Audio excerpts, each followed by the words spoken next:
Two dads, three kids, three types of adoption. This is a really beautiful story. It's two people who absolutely needed to be parents in this world, and they found their kids, and their kids found them, and it's incredible. And I especially love that we're having this conversation as we begin Pride Month this year in June. So please enjoy Two Dads, Three Kiddos, Three Types of Adoption. Hi, welcome to Doing This Differently, a podcast that celebrates non-traditional family structures. I'm your host, Nicole Foley, a solo mom living in San Francisco with my daughter, Dylan. In each episode, we talk to families who are forging their own unique paths, and together we expand our definition of what family looks like.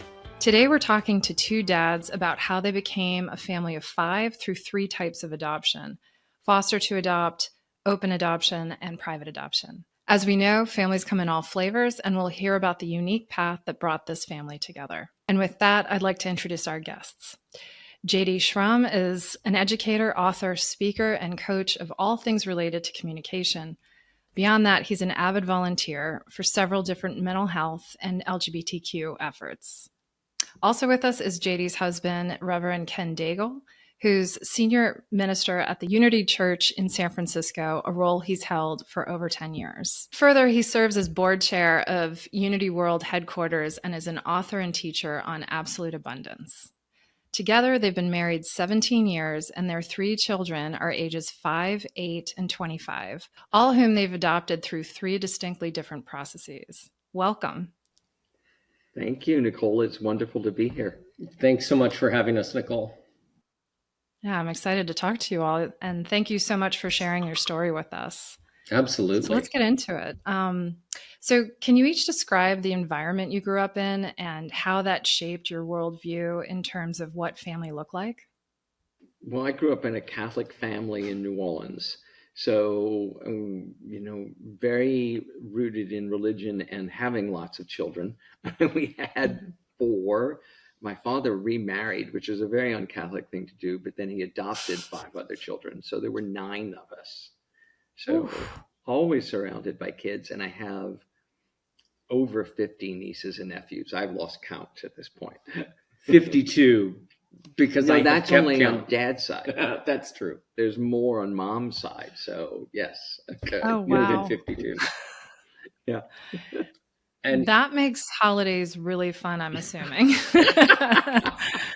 JD said to me when we started dating, he said, I've always wanted to be part of a big family. And I said, careful what you wish for. And then he went to his first Christmas with us. And it was insanity. But my family, similar, also grew up Roman Catholic. And that's about where the similarities end. A very small family, 2 siblings, 2 older sisters.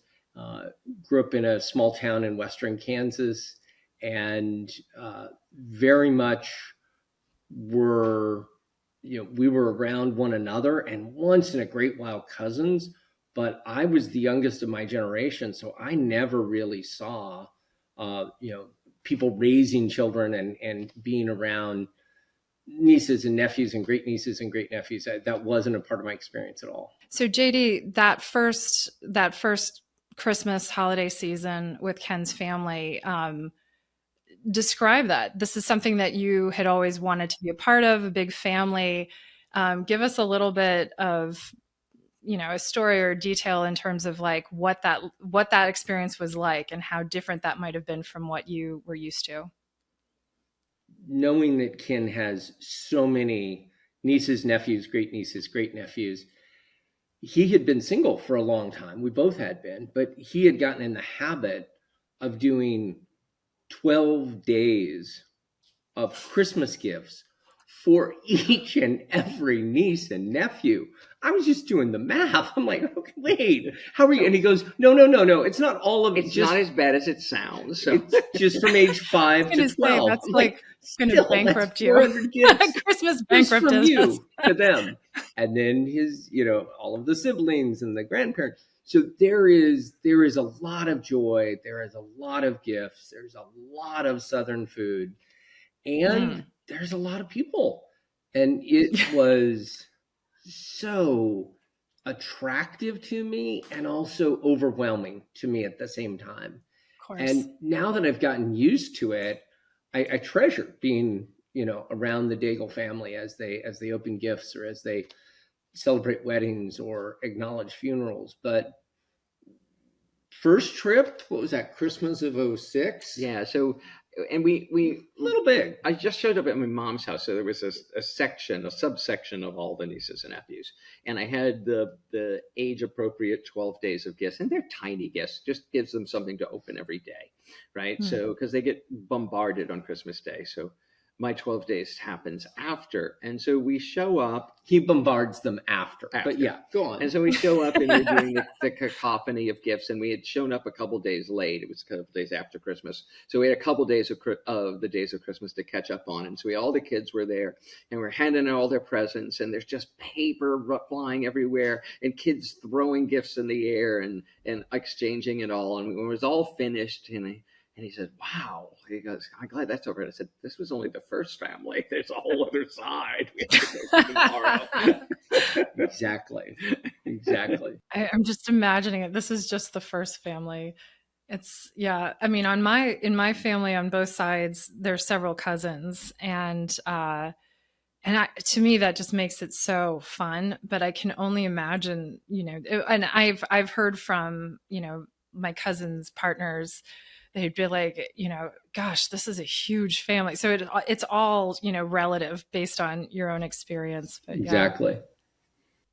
Well, JD, you gave a really memorable TED Talk in 2013 about your long, windy road to fatherhood and how much you always wanted to be a dad. And you had a great opener, which was, there's no such thing as an unplanned pregnancy in a gay relationship.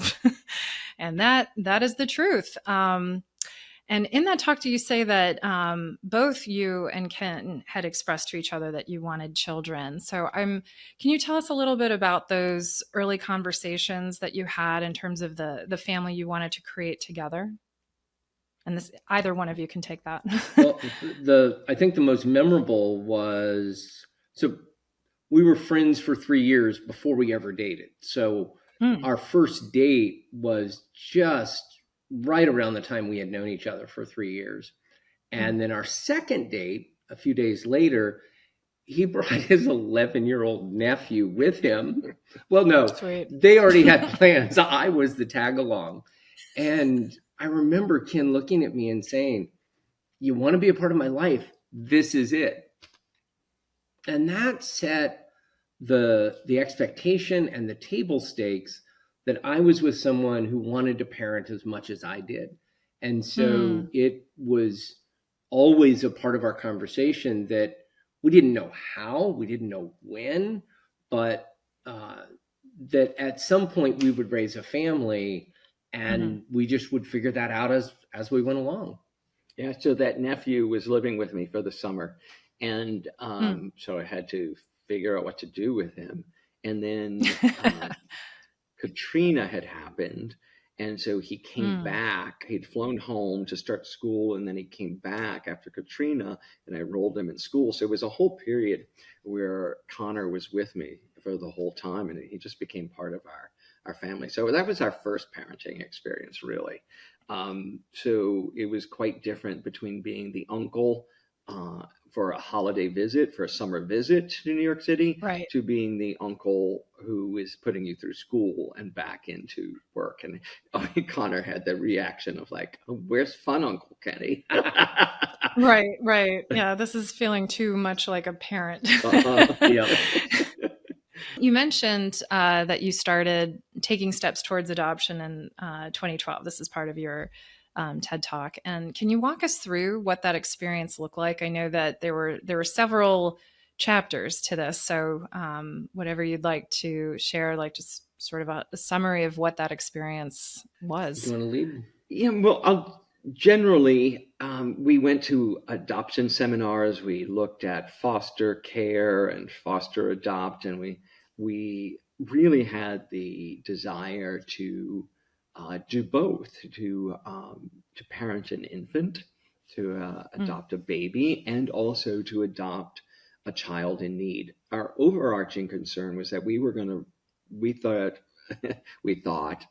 all the dreams, right? That we were going to be parents to children who needed a home. And that was our goal. Like, we didn't want to create more children. There were enough children in the world that needed us. And so we thought that we would just put it out there and it would happen. And it proved to be much more difficult than that, of course. We went through the adoption process. We got certified. We joined an agency, and nothing was happening. And so we pivoted in the middle of that. We went through multiple hardships, getting close, disappointments, all kinds of different things. And we said, well, this is ridiculous. There's thousands of children in foster care right now waiting for parents. Why don't we just go with the flow and let's look at that? So we quickly pivoted and got our approval from foster care, and we then went through the process, and we thought we were going to adopt a 6 or 7 or an 8-year-old, and that would be a great way to start. And when we were going through all the files, it's heartbreaking. They bring out these binders filled with children who are looking for homes, and you have to go through it and talk to the social workers about the ones you're interested in or ones that you could handle. And I just remember just being overwhelmed by the process.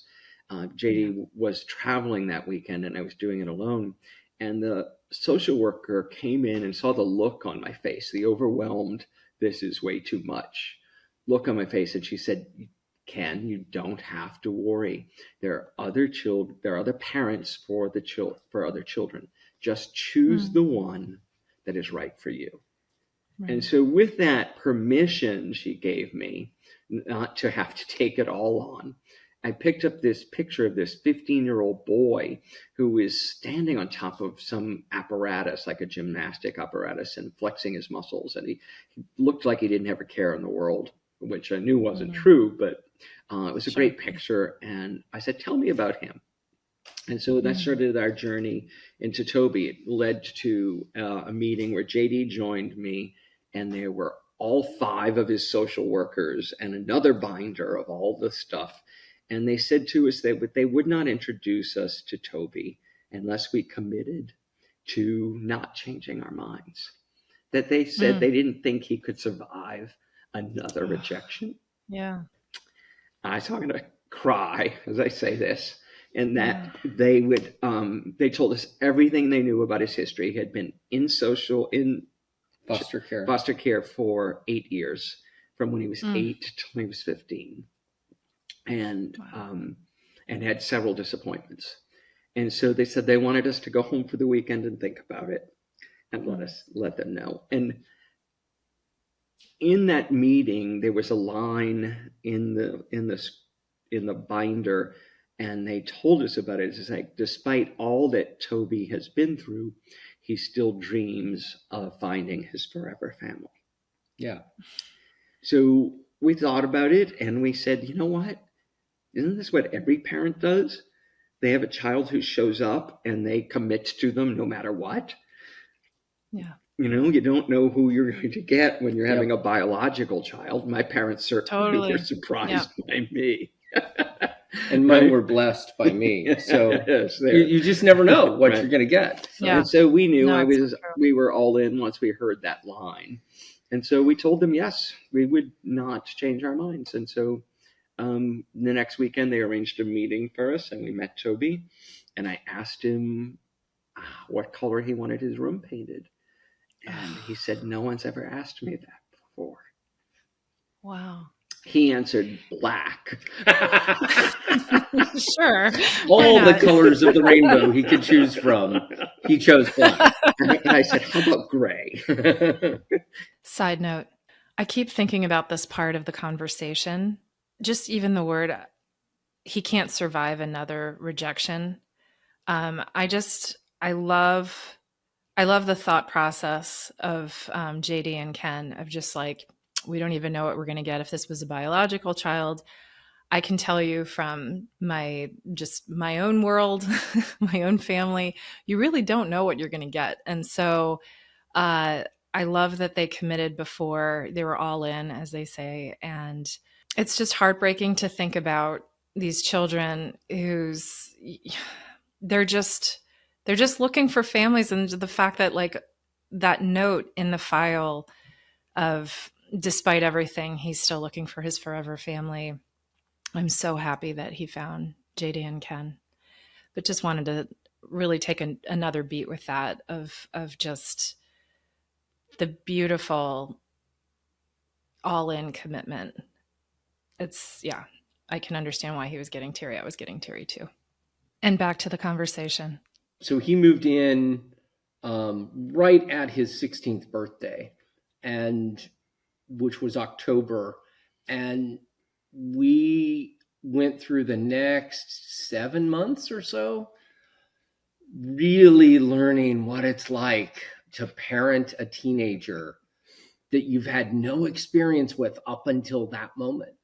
And we have often said that part of the reason we succeeded through, and for Toby, he had this 6-month curse that he had never stayed with a family more than 6 months, and many times it was just a few weeks, and he felt like he would never make it past 6 months. So it was kind of a big deal for all of us to make it that far. Part of why we say that we made it that far is we never both gave up on him at the same time. There were moments where it's like, I'm out, so you manage this. Or I would be traveling and Ken would be, I can't do this anymore. But we held true to that commitment to the social workers, that we wouldn't give up on him. And he almost gave up on us a couple of times. Yeah, he ran away once. Was gone for 3 months until he showed up back on our door one day. And 3 months? Yeah, 3 months. Wow. We knew where he was. He was with a former foster family in Florida. He had flown away to this family and sold everything we had given him and ran away.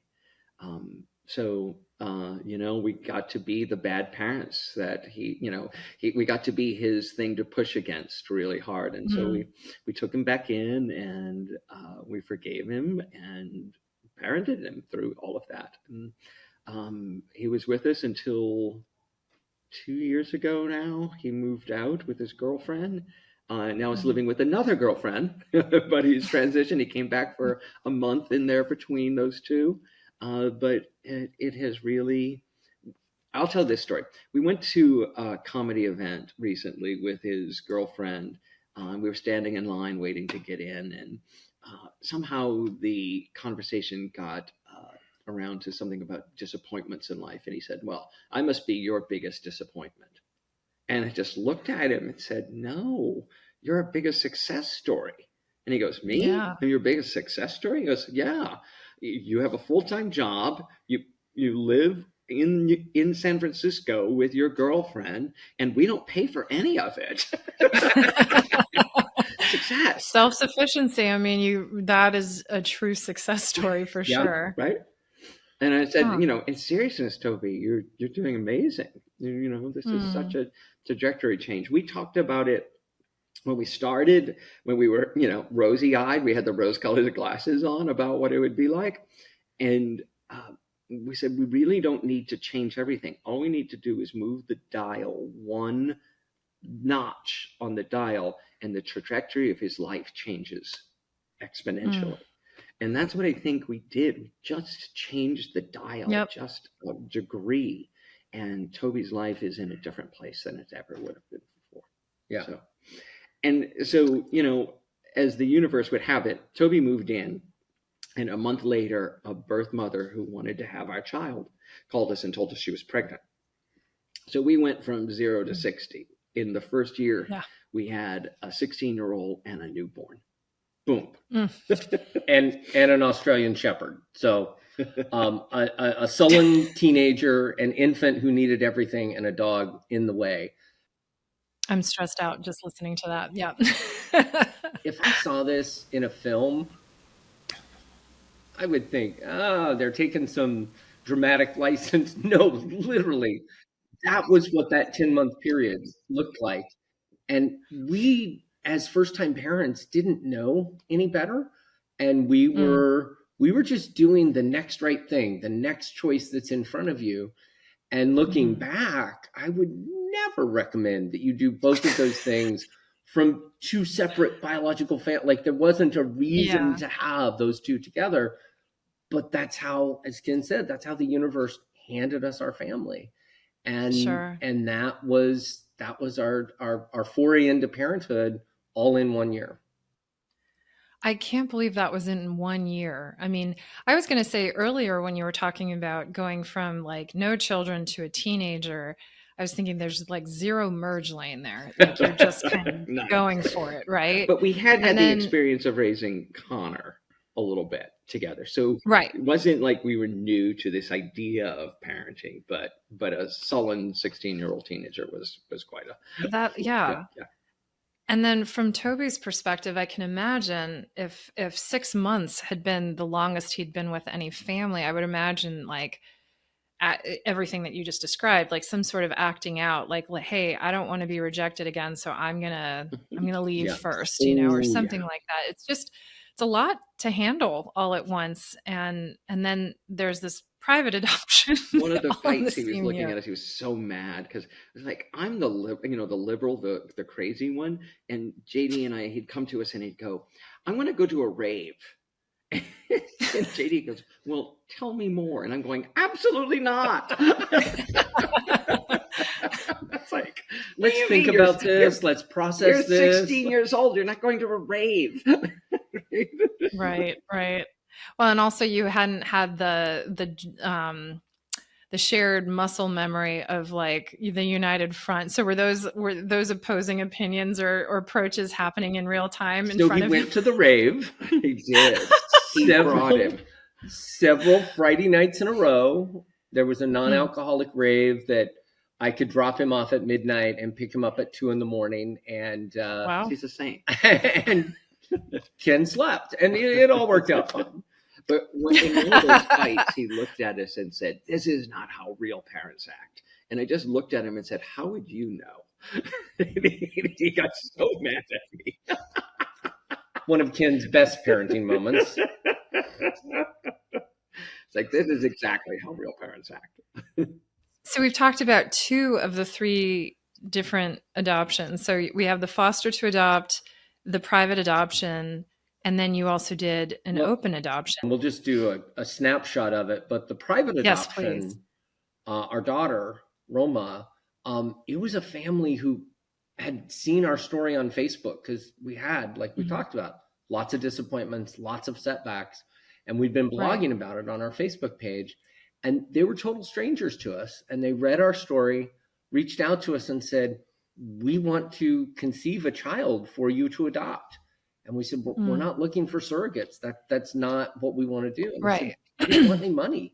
We would just do this because we think you'll make great parents. We thought they were crazy.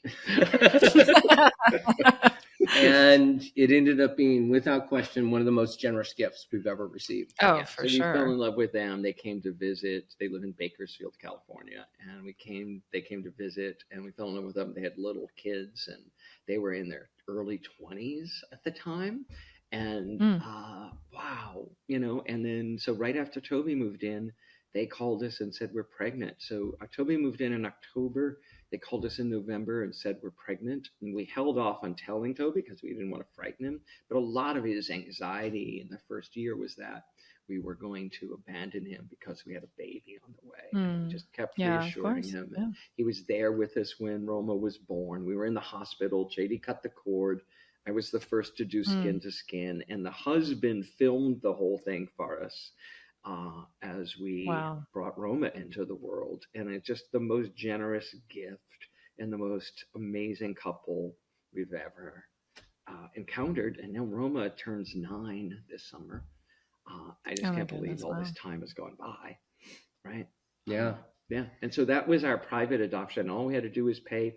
The mother researched because she said, I did the research and found out in California, if we have a second lawyer at the birth, I can sign away all my rights in the hospital. So you guys don't have to worry that I'll change my mind.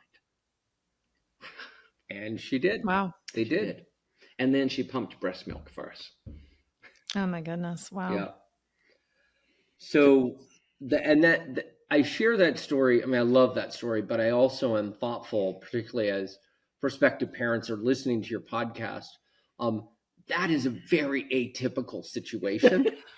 Oh Our yes. Oh yes. our adoption attorney, when we checked to see is this even legal, and he said, "Well, I've been doing this for 32 years. I've never heard of it, but there's Never no saw that. law preventing them from giving Mhm. you a child." And so they gave us a child. And this is the funny story. So we were all in the hospital together. We stayed overnight. We had a room and with Roma, and they were in the room next door. And the next morning, it was time to release us. And the hospital had a rule that the parents leaving with the infant, With a newborn had to be wheeled out of the hospital in a wheelchair. And so I was wheeled out of the hospital, rolling with Roma, and poor Sandra had to walk. That is so funny. Here's a place where our memories differ, and one of us is right. My memory of this is we are rolling out of the hospital with this 1-day-old in his arms, and he looks up and goes, "I want another." I'm like, Not when I no, let's get this one right. Let's not do this. No, it was 3 weeks later. Oh my gosh. I was holding her. We wow. were in a hotel room in Kansas at your father's some event for your dad of your family here, and his 90th birthday. And we had brought his we had brought a 3-week-old to visit him, and that's when I said I wanted to do another. And we did. Okay. 3 years later. Because he wasn't sure I heard him as we were leaving the Bakersfield Hospital. I was gonna say the rolling out. I love that you had to go out in a wheelchair. That's amazing. Because I've been in that wheelchair, and so I find that especially funny. But there is something great about just like in that moment being like, I want another. Either way, it's a great story. As Mark Twain reportedly said, who knows, never let the truth get in the way of a good story. Oh, why would you do that? So then our third child, Joshua, is a more typical adoption story in the U.S. today, in that we went back to the first agency we had worked with had gone bankrupt, leaving us, owing us several $1,000s. But we found another agency, and we you do a profile, you do a website, you answer lots of questions, you do a brochure. And so we found another agency that we're really happy with. And we filed all of our paperwork in January. It was over the Christmas holiday that we got everything finished. And they said it's about 6 months is what to expect. And we'd heard that with the other agency and had waited for years. So we didn't really believe the 6 months.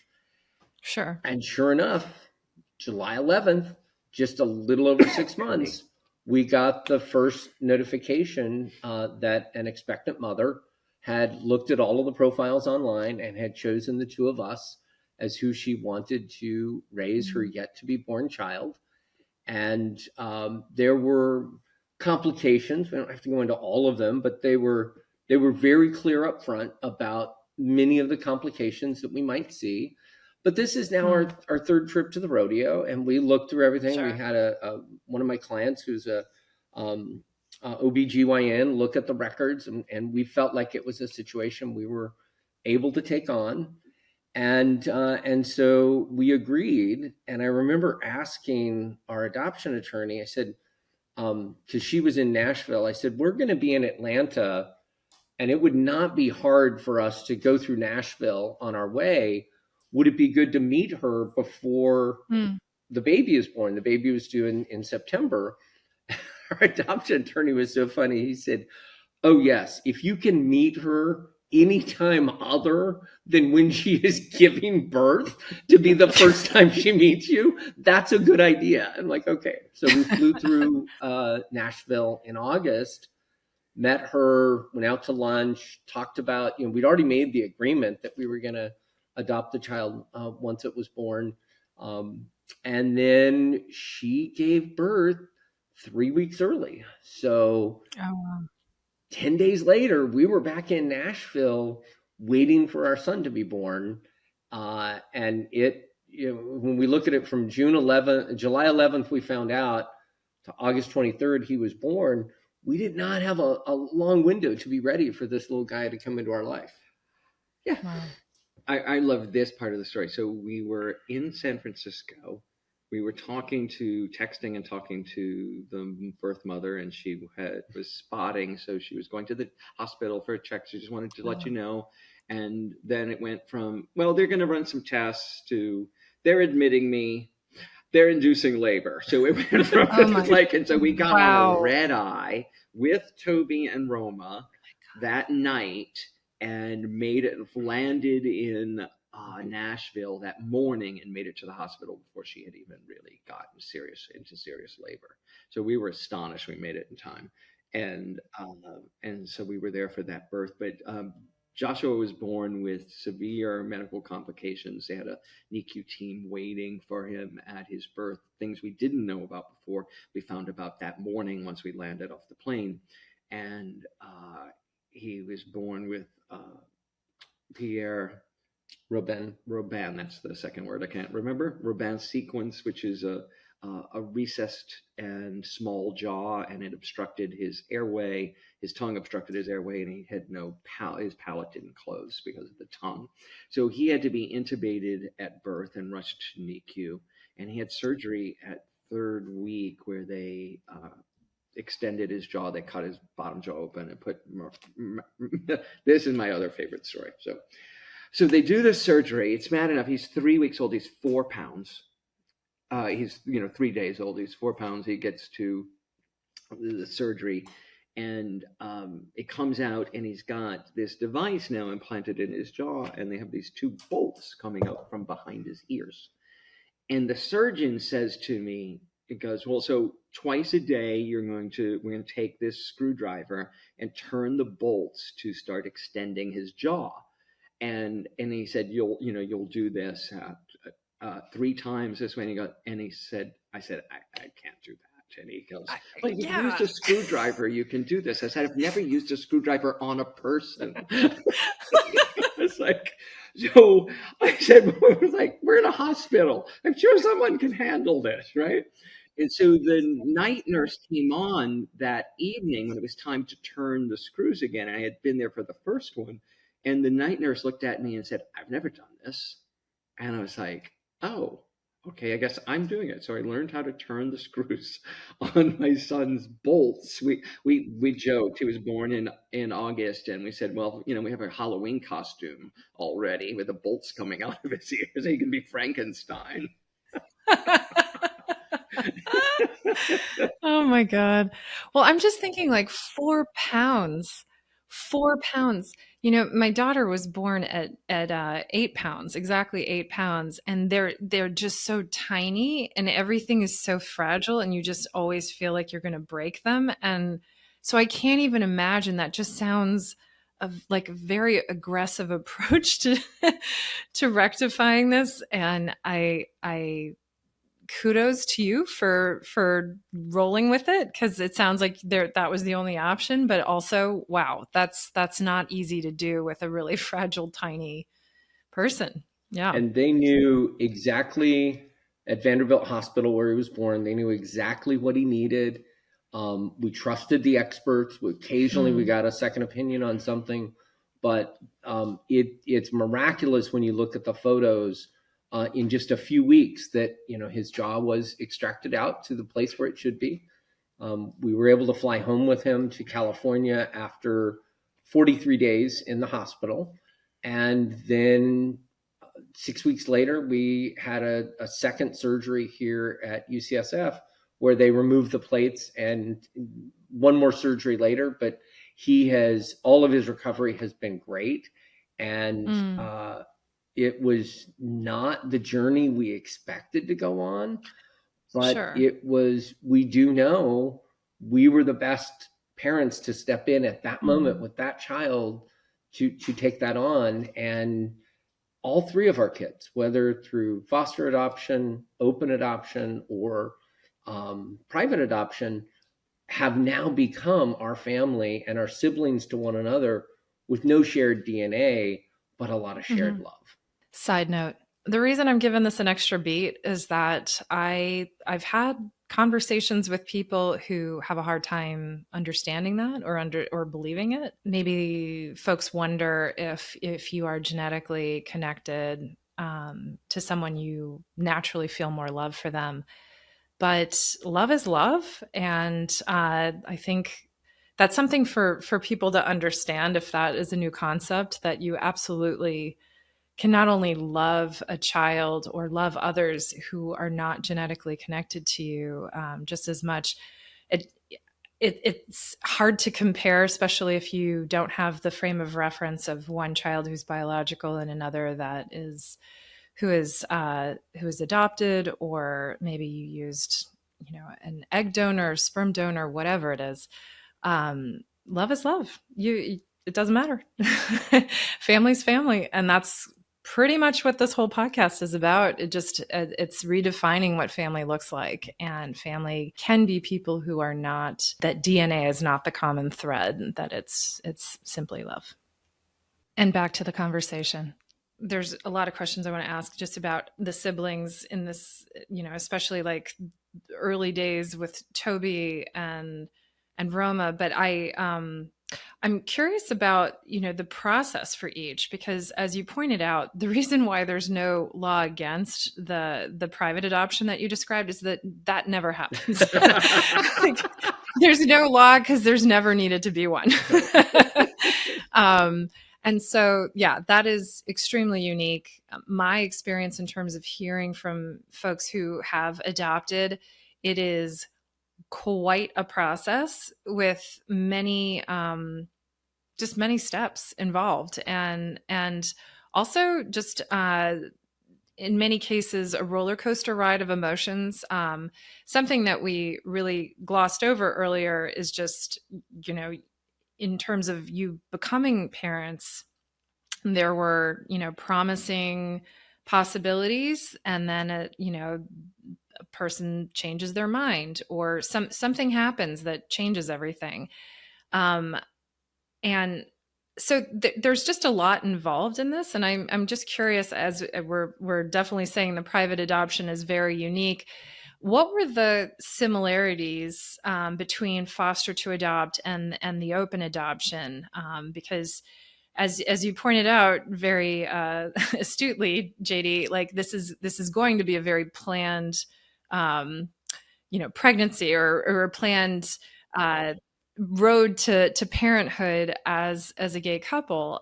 So could you tell us a little bit about what steps were needed in those processes, how they were different, how they were similar, and I guess you let me know if I'm correct in putting the private adoption in its own total category. Yeah, it does deserve its own category. There is a commonality in that all three of them, we had to undergo scrutiny in Sure. order to be allowed to adopt. We had to be certified as foster parents, and we actually fostered two other little boys on the process, in the process of parenting. They both, as far as we know, are back with their moms.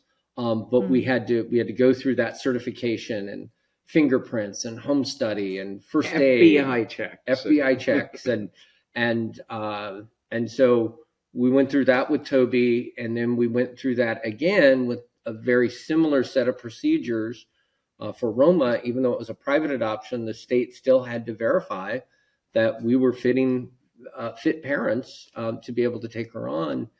And then the complication with Joshua was there was no contest to the adoption. We were the parents she chose. There was no birth father in the picture. There were no other relatives that wanted to step in. So we were clearly the parents, but we were adopting him from Tennessee back to California.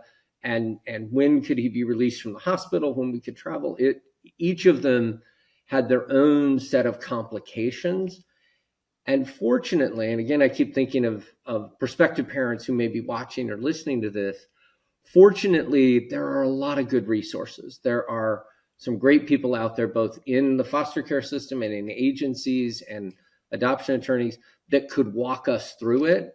But while the foster to adopt was the most affordable of the options, it was probably the most complicated because there were so many moving parts, and a birth mother and a birth father. It was a lot. Well, also the heartbreak. They all have disappointments, and I think it's a similar pattern to a heterosexual couple or individual trying to get pregnant. There's lots of disappointments and heartbreak in that as well. And I, as you know, I have 8 sisters, so or excuse me, 7 sisters. So I've experienced some of that with them too, in the struggle to become pregnant and that journey in child loss. So I think one of the hardest ones for me, we were in a hospital taking care of a baby that had just been born when the birth mother changed her mind. And while that was devastating in the moment, and we shared all of our pain and all of our dreams about it with my community and in our blog and that whole community, that's what led us to getting Roma. Someone read that story and read how we handled it and was inspired to give us Roma. Right. So you never know from whence the pain's going to come. That is how the healing occurs. And we talk about Roma as, the gift. She's like, we have 2 boys, both with their tons of issues, and there's this little fairy princess in the middle who lives this charmed life. Now, she would not agree with that, but she is our little princess. She's the only girl in this house, and she lets us know all the time. And but that one, that was hard, and then worked out wonderfully. We had a foster kid we had for a year who I really connected with, and it was really hard. His birth mother hated us so much. His mother hated us so much because she was homeless and had some mental health issues, and they had removed him, and we took him in. And so she saw us as the enemy, and she accused us of child abuse and sexual abuse. And so we had to go through a whole testing, we had inspectors in the house, and it was all fine. We hadn't done anything. So it all worked out fine.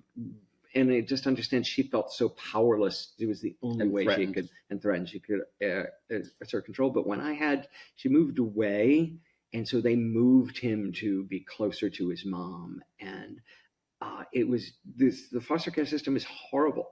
So I had to take him because I chose to. I could have let social workers come and just take him away, but I chose to take him, drove him to the next city, and introduce him to his new family, which he is just meeting that day.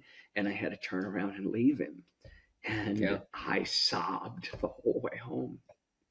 Just sobbed the whole way home. And I had fallen in love with this little boy. And I found out later that family couldn't handle him, and they turned him back into someone else. And so he went through the mill till finally, I think he landed back with his mom.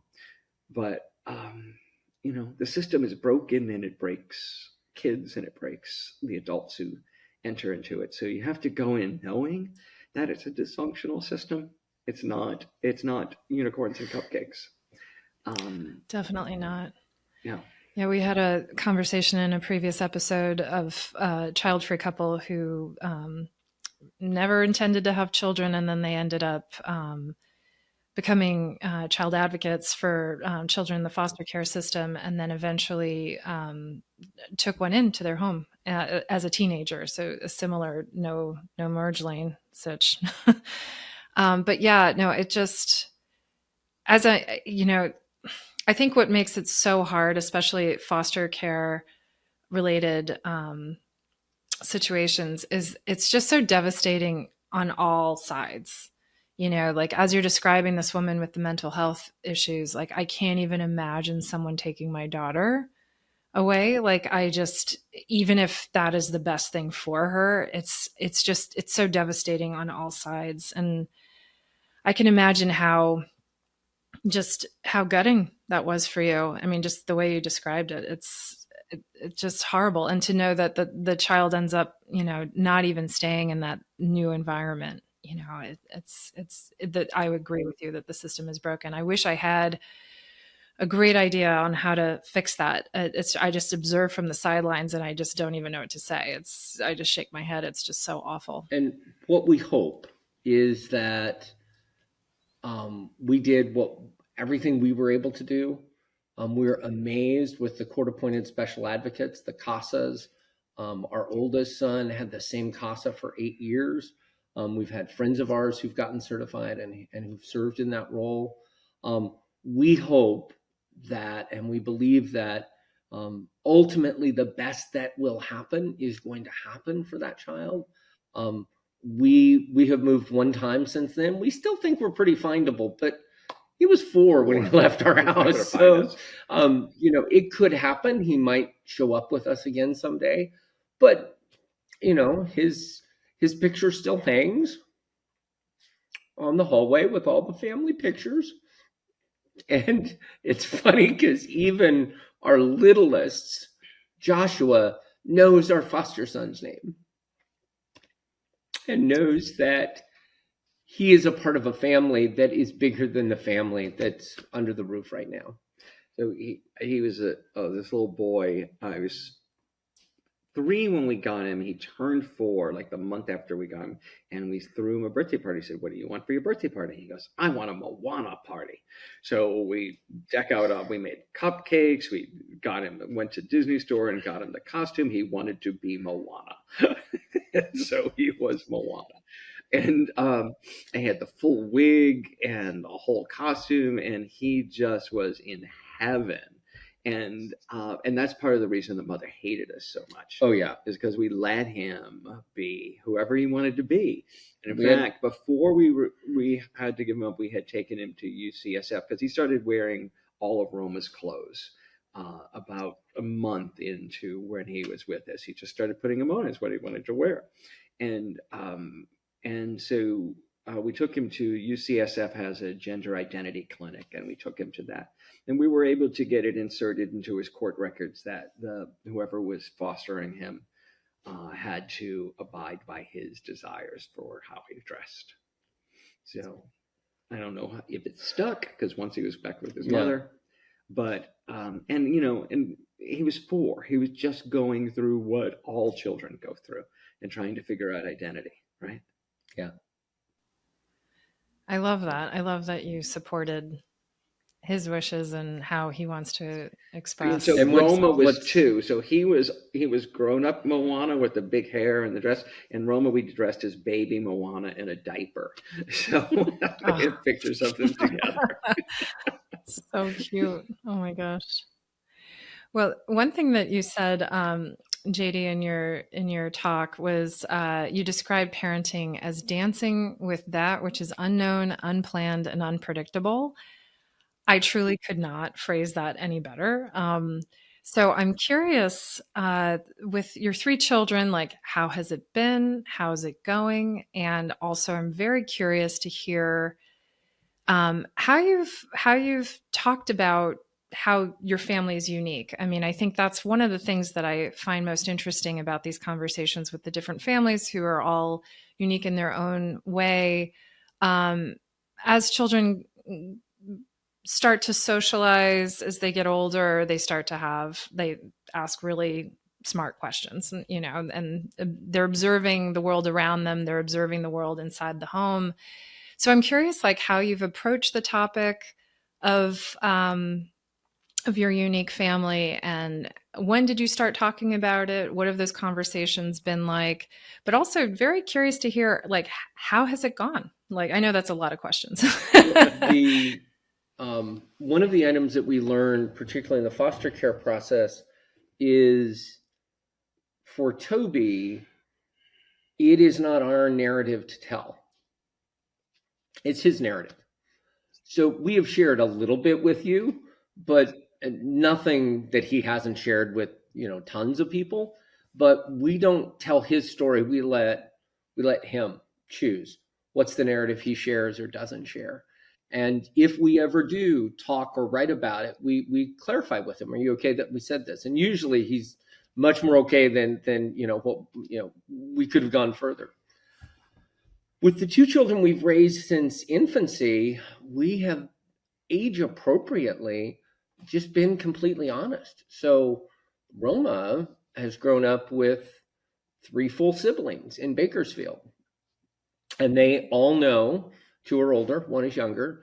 They all know that they came from the same mom and dad, and they kind of grew up the way cousins would in another family. We see them 2 or 3 times a year. We try to do birthday parties or remember Christmas gifts, that sort of thing.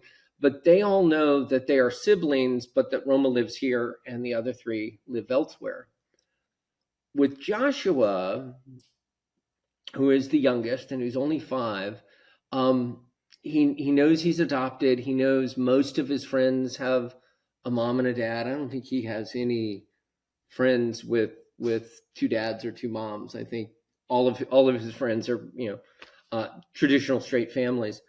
But what's fascinating is, and this will be my turn to get weepy, he has started asking about his birth mother, who we have no contact with. We saw her for the last time in the hospital when he was about 2 weeks old.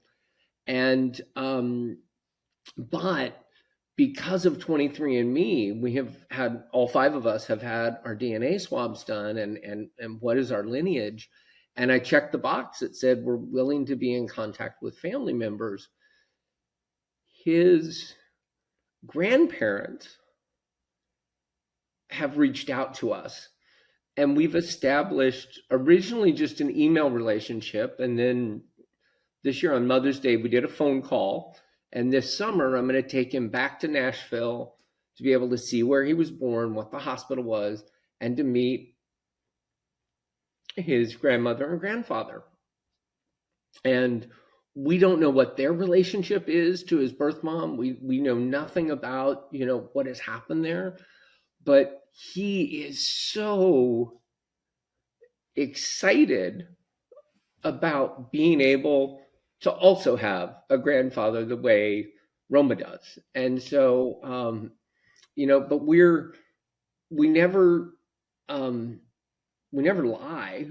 Sometimes it's not appropriate to tell the whole story at age 5 or age 8 or age 25, but we share what is appropriate at that age, and we make sure that we haven't said anything that we have to then roll back later and say, well, no, really, there wasn't a stork involved, or we don't have any of those falsehoods that we have to untie later. And with Joshua, we've shown him pictures of him in the hospital. We've shown him all that. He knows. We did a 5-year checkup at UCSF, so he knows he's been through these medical procedures. He doesn't understand yet what all that means, right? But so he's got a narrative of his own. Roma knows her narrative.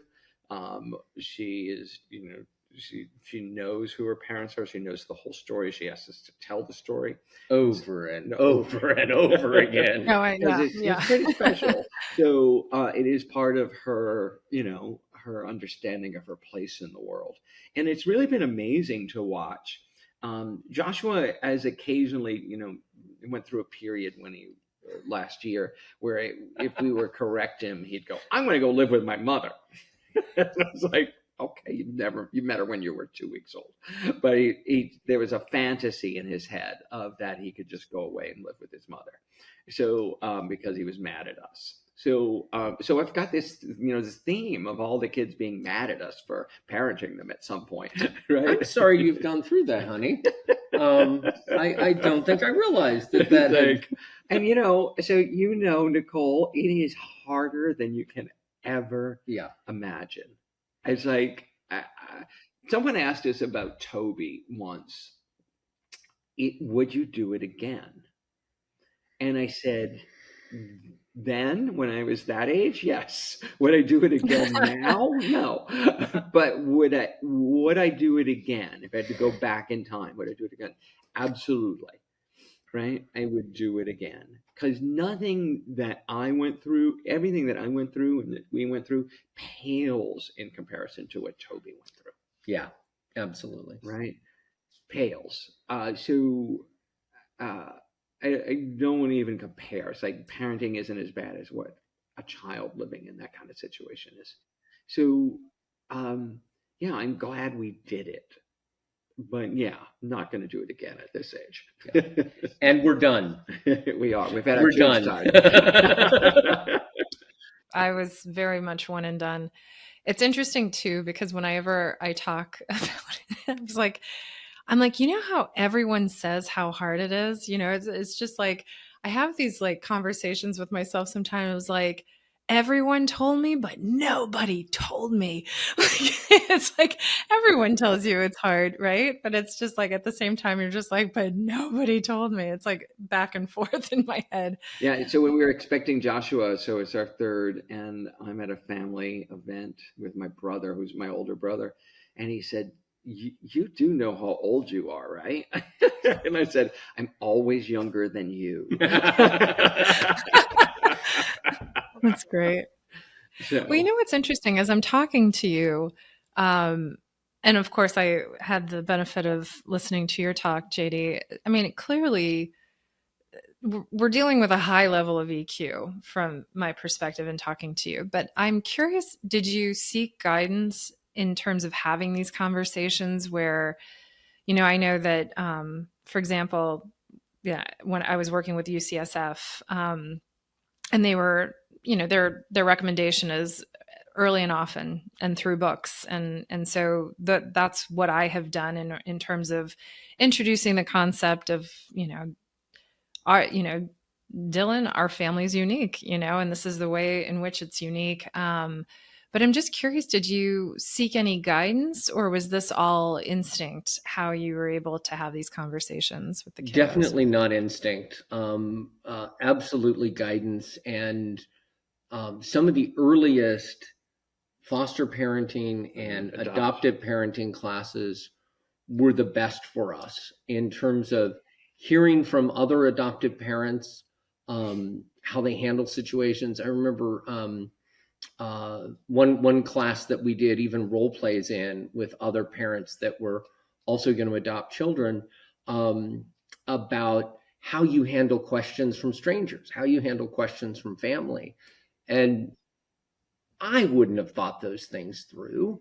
And yet they had thought them through, and they made sure that we had tools in the toolkit that we could rely on. And then when Roma was young, we did parenting classes with other parents who had 2-year-olds and 3-year-olds and 4-year-olds. And now with Joshua, we have a network of parents who also have kids that are neurodivergent, so that we don't have to go through it alone. We don't have to reinvent the wheel. And when he screws up, he has somebody he can talk to about it, and feel okay that all 3 kids are mad at him. We also found a therapist early on. That's true. For Toby, whose specialty was kids in foster care. Yeah. And so she gave us a lot of great language and just a place to land to talk about how difficult it was. And so that was great to have mental health help for ourselves. And she gave us our favorite line with Toby, because there was always a drama, right? It's a 16-year-old. And so she gave us the line. She goes, that's a really complex problem. I can't wait to see how you figure it out. Ooh. Right? So that's a really interesting problem. I can't wait to see how you solve it. Right? So it was a great way of acknowledging where he's going through and having empathy for him, but not rushing in and fixing it. Right? Yeah. And so that has become incredible. Our mantra. Yeah. With all 3 kids. Yeah. And also because we're so open about our kids' journey, obviously they're not our biological children. People get that. I've been really astonished at how many people gravitate to us and tell us, I was adopted. My sister was adopted. There is this hidden level of adoption in our families that isn't talked about. And my father adopted 5 children, so it was part of our family's DNA. But he came to me after, and I'd never understood this about Dad, he came to me and said, well, now you know what it's like. You don't have to be biological to love your children. And Right. I was like, Yeah. and he really wanted to share that experience with me. They don't have to be your biological children to fall in love with them. Totally. So, Yeah. yeah, it's been a really interesting journey in that. For sure. No, it's so beautiful to just hear how you talk about each child, and they're very lucky. They're very lucky to have you. And we're lucky to have them. Yeah. Oh yeah, absolutely. Side note, I've been thinking about this part of the conversation. Absolutely. JD and Ken are incredibly fortunate to have Toby, Roma, and Joshua in their lives. And in this part, I was saying how fortunate the kiddos are to have JD and Ken. And where I was coming from with that is when you think about having children the old fashioned way, pretty much anyone who is able to have children can have children. You're not facing the same level of scrutiny that JD, Ken, and anyone else who is looking to adopt, what they have to undergo to have these children enter their homes. Now, on the one hand, super, super happy that folks are being vetted to adopt children. Of course, I wish the same could be true of like everyone. There is no scrutiny for some folks who just happen to get pregnant and may not be well suited for parenthood. So anyway, that was where that thought was coming from. But the reason I wanted to take a minute with it is that I've spoken to several people who either were in the foster care system or they were adopted. And a lot of times they're met with people who I think are quite well intentioned, just telling them how lucky they are, how fortunate they are that they were adopted, whatever the circumstances were surrounding that. And it can be triggering for them because they're being told that they're lucky, regardless of how they feel about the situation. And for somebody who's unfamiliar with that experience, I can understand. It's like, oh, somebody chose you, you've been adopted. Yeah, I just want to also mention how fortunate the families are to have those children be a part of it. So it's both ways. So I just wanted to take an extra moment with that because I have had those conversations, and in the case of JD and Ken's family, everyone is benefiting because it's a house filled with love and kindness and high levels of emotional intelligence, which not every family is fortunate enough to have. So, and back to the conversation. You cover a lot of ground here with 3 types of adoption, and also how unique that one family has 3 types of adoption, right? Any wisdom for anybody contemplating a similar path? Do the exploration. We had, both of us were finishing advanced degrees. And when we finished those degrees in 2012, we said, okay, that chapter's over. We can now focus on the adoption process. We went to seminars, went to workshops. We took people out to lunch and dinner. We really did the research and educated ourselves as we decided which path, or in this case, pathways made sense for us. And that helped build a network of people we could rely on as we went through this process. And then the second piece is, particularly for families who are exploring foster adoption, there's so many foster kids who need a family. And one avenue to explore, the 2 avenues to explore, one is doing respite care, where you are a foster family, but just for a weekend while somebody needs to have a weekend off, or just for a couple of weeks while a family travels and they can't take the foster child out of state. And that sense of respite care is a good way to get a sense of the system, to get a sense of the benefits and the drawbacks, the risks and the rewards. And then the other piece that you mentioned earlier is serving as a CASA. Can be a great way to get a sense of the system, even if you're not able to become the foster parent. You know, the respite care, I don't know that I was familiar with that. As you're saying it, I'm like, did I know about that? You know, because I've been researching over the last few years about the foster care system. also looking for, what are ways that are realistically ways in which I can help children out. I don't think it's taking one into my home, but there are so many other options. So it's interesting. Respite care, hadn't thought of that. And you're right. You get certainly a sense of the foster care system, and also you get to test your own constitution, right? Just in terms of like, is this something I can handle? One of my siblings, after we had gone through this process, they became a respite care family. And then ultimately, at one point, they had 2 babies that were like 3 months apart. And then ultimately, one of those 2 children, they ended up adopting. And so, it was good that they used respite care as a part of their journey. And then when they were fostering, they knew they could rely on respite care because they knew what it was like. You're just about to see the fruits of our labor, which are going to potentially come upstairs. And I hope this is close enough to the end of the podcast that you're good with this. Sure. I mean, if they're up for it. Josh, Roma, you guys can come up if you want. And the only other thing I would add is that you need to be open, because how you think it's going to work is never how it works. We are talking to someone on a podcast. No. This is Joshua. Hello, Joshua. And this is Roma. My dad let me do McDonald's. Hi, Roma. My dad. Yeah. Ron, let me do get a slushie. You got a slushie? At McDonald's. Okay, Roma, say hi. Hi. Hi. Roma, Yes. this is our friend Nicole. So welcome to our chaos. And Nicole is friends with Frida's mom. Yes, that's right. So, JD, in your talk, you mentioned that you were journaling for your future kids to capture what you had been thinking in those like many, many years earlier. I'm curious if you've ever shared those journals with them. I'm up to 3. They go back to 1996. Don't write in them every day. Sometimes I don't even write in them within a year. Toby knows that they exist.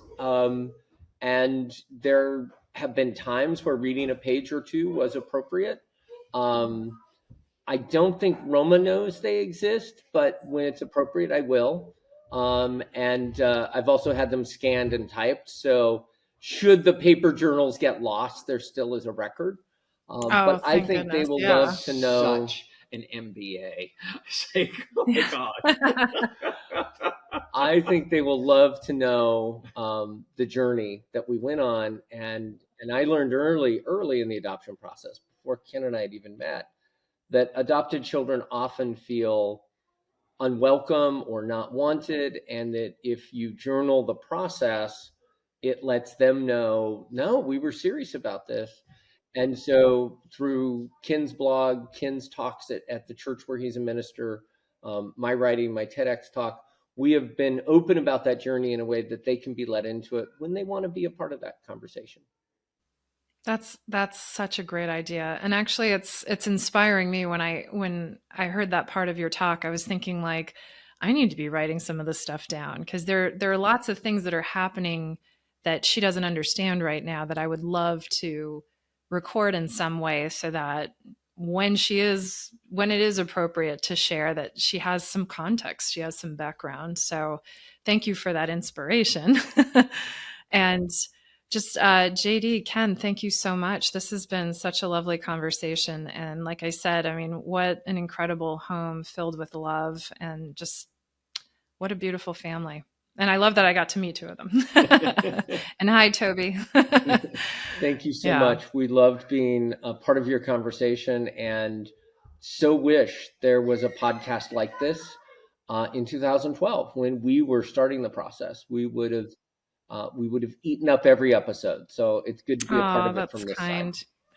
Thank you. Yeah, that's why I'm making it. I was like, I would have loved to have this as I was navigating all of the thoughts and everything that brought Dylan here. Yeah. Well, thank you both so much. Well, thank you for doing this. It's our pleasure to share it. I haven't told some of these stories in a long time. reminds us. It's like, and you blink. I mean, it's the cliche, but you blink and 10 years has gone by.